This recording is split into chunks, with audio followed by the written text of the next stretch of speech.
let me tell you about the moment that changed everything for me. I was in the middle of a surgery when my colleague collapsed just outside the operating room.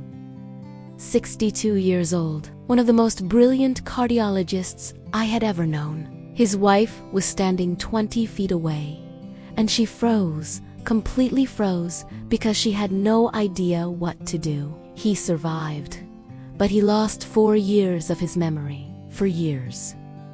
Gone. That image never left me, and it is exactly why I made this video for you today.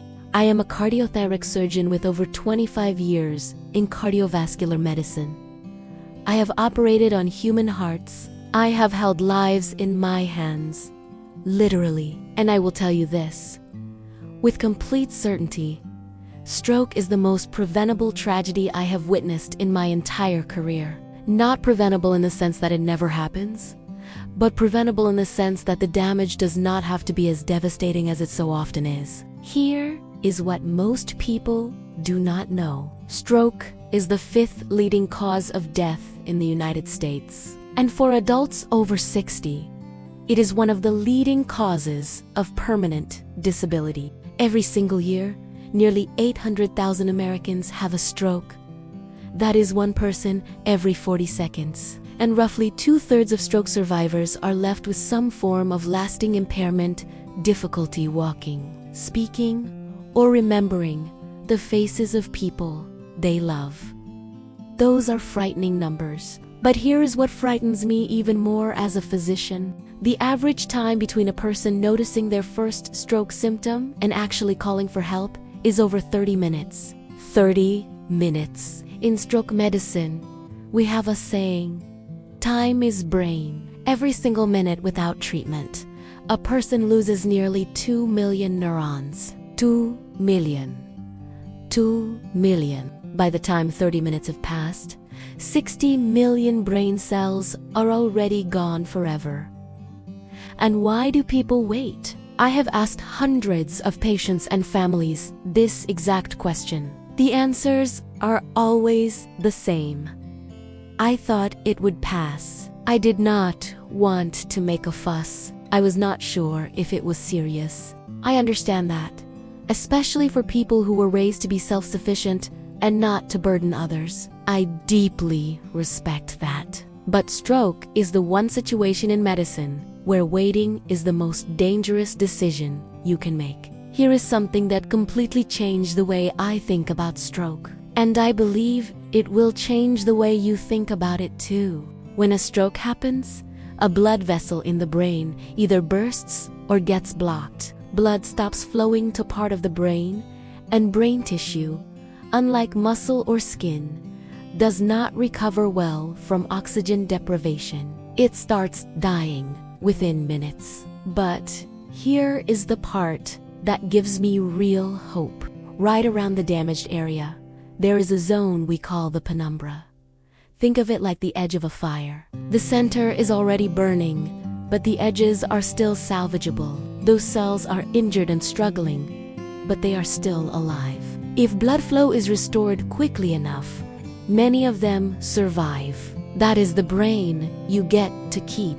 Every minute of delay shrinks that salvageable zone. That is not poetry.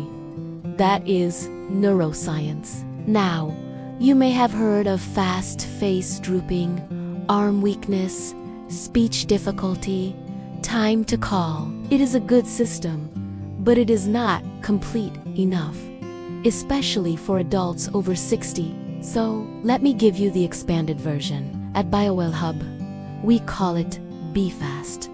And I need you to remember every single letter. B stands for balance. A sudden, unexplained loss of balance. Feeling like the floor tilted beneath you. That can be a stroke. E stands for eyes. Sudden blurred vision, double vision, or losing sight in one eye, even briefly, is a serious red flag. Do not dismiss it because it passed in a few seconds. That passing episode may have been a mini stroke warning you that a bigger one is coming. Then comes fast, as you already know it. F for face. Ask the person to smile and check if one side droops. A forearms, ask them to raise both arms and watch if one drifts downward. S for speech.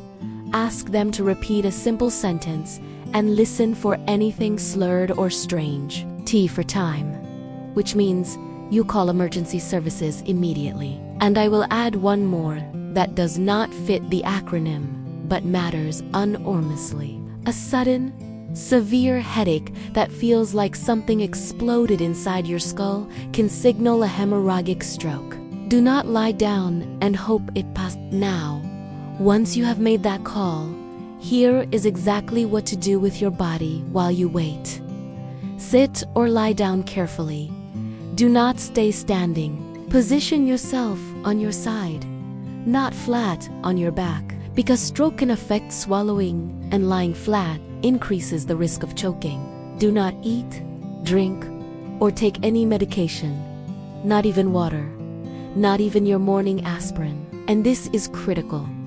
Do not take aspirin unless a dispatcher or doctor tells you to, because if the stroke is caused by bleeding rather than a clot, aspirin will make it dramatically worse. When you call emergency services, 911 in the US, 999 in the UK, say these exact words clearly.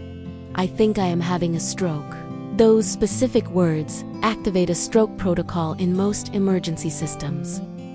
The right team gets mobilized immediately. Then give your address, stay on the line, and do not hang up.